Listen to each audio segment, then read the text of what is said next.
আসসালামু আলাইকুম। কেমন আছেন সবাই? আশা করছি সবাই ভালো আছেন। আজকে আমি আপনাদের সাথে একটা বিষয় শেয়ার করব, সেটা হচ্ছে গিয়া ইহুদি জাতদের নিয়ে।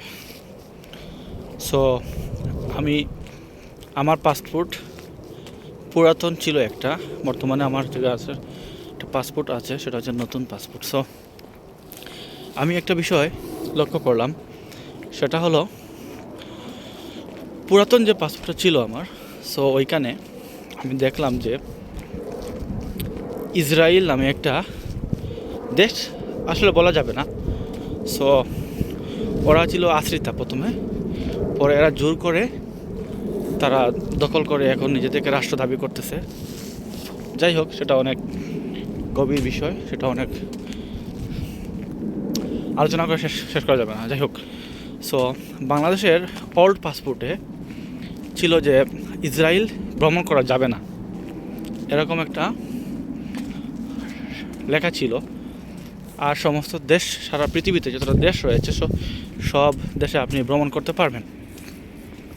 কিন্তু এখন যে নতুন পাসপোর্ট আপনার হচ্ছে, সেখানে লেখা দেখলাম, বিশেষ করে আমার যে পাসপোর্টটা, আমি লেখা দেখলাম যেখানে ওই কলামটা নাই, যে এখন আপনি পৃথিবীর যে কোনো দেশে ভ্রমণ করতে পারবেন। কিন্তু কেন? যে ইসরায়েল যে দেশটাকে বলা হচ্ছে, তারা সেটাকে সারা বিশ্বের মুসলমান ঘৃণা করে। ইভেন এই যে ইসরায়েল, যে ইহুদি যে জাত, এদেরকে নিয়ে আল্লাহ রাসূল সাল্লাল্লাহু আলাইহি সাল্লামের একটা ধ্বংসাত্মক একটা বাণী রয়েছে।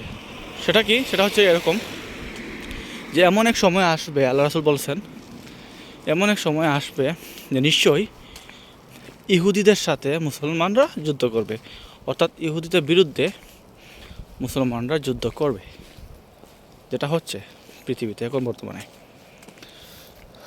আর তাছাড়া আরও বলা হয়েছে এই হাদিসের মধ্যে যে যদি কোনো ইহুদি পাথরের পিছনে লুকিয়ে থাকে, তাহলে তখন পাথর কথা বলবে এবং বলবে যে আমার পিছনে একজন ইহুদি লুকিয়ে আছে, তোমরা আসো এবং ওকে কতল করো। এরকম একটা বাহিনী হাদিস রয়েছে, আমরা জানি।